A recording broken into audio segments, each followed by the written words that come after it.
In an emotional moment for the nation of Israel, Edan Alexander, the last remaining American-Israeli hostage in Gaza, was released after 584 days in Gaza.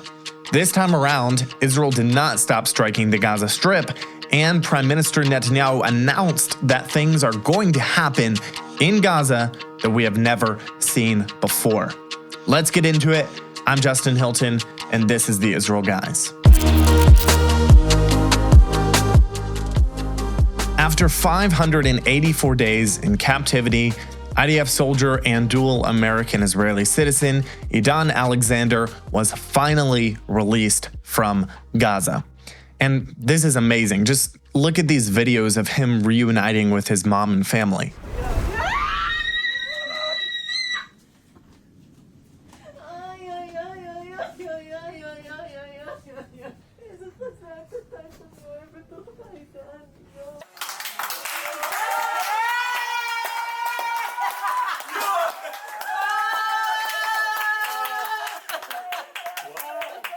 If this doesn't make you cry, I honestly don't know what will. This is just super amazing to see him finally reunited with his family, who he's been apart from. I can't even imagine the horrors, the terrors that he has gone through these past 584 days.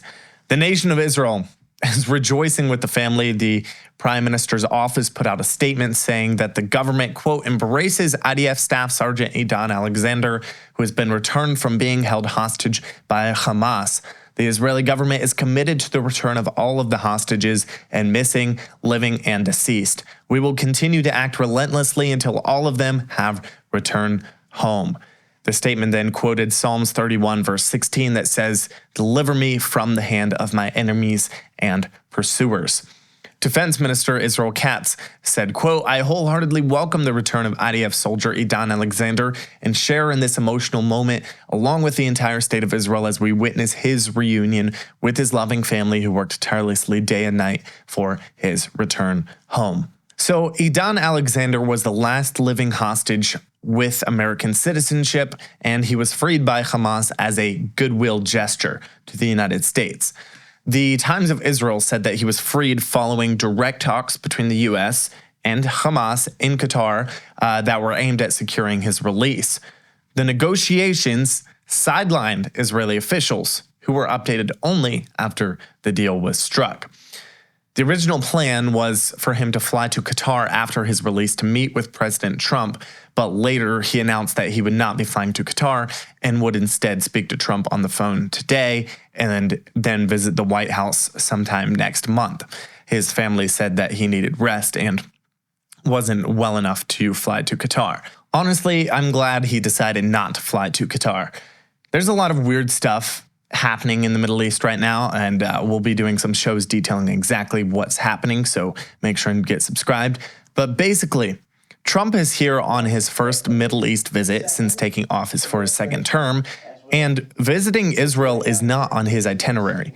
Instead, he's visiting Qatar, who everyone knows are direct sponsors of Hamas, and is making deals with Saudi Arabia. He's also visiting Saudi Arabia, and he's making deals with the United Arab Emirates. Also, Qatar is gifting Trump a $400 million plane to use for Air Force One.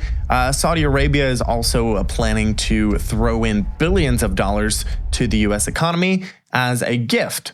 So there are a lot of crazy things happening right now, which we'll keep you informed of as they come out. I'm not sure exactly what's going to happen, but let's keep Israel in our prayers throughout these crazy times.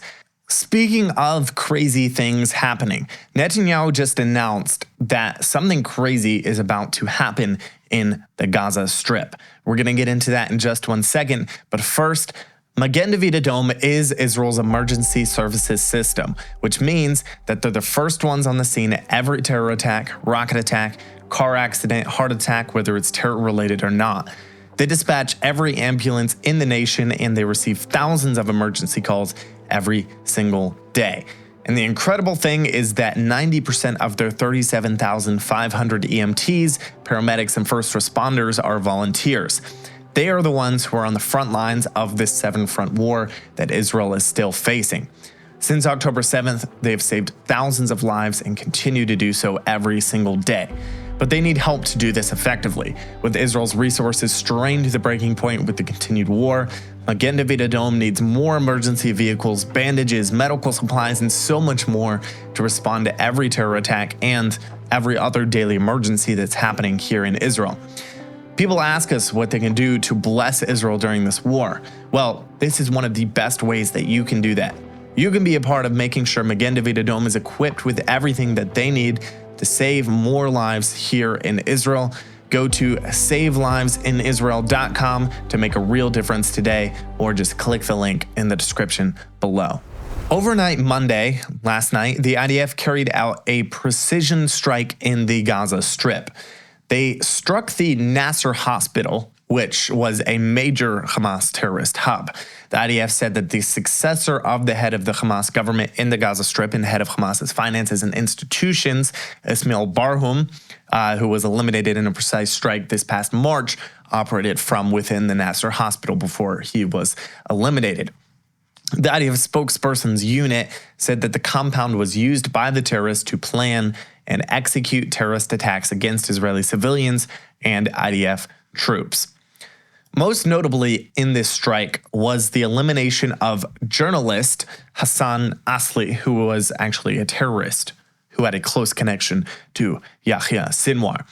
This was the same guy who live streamed himself in front of a burning tank on October 7th, and the same guy in this picture right here with Yahya Sinwar.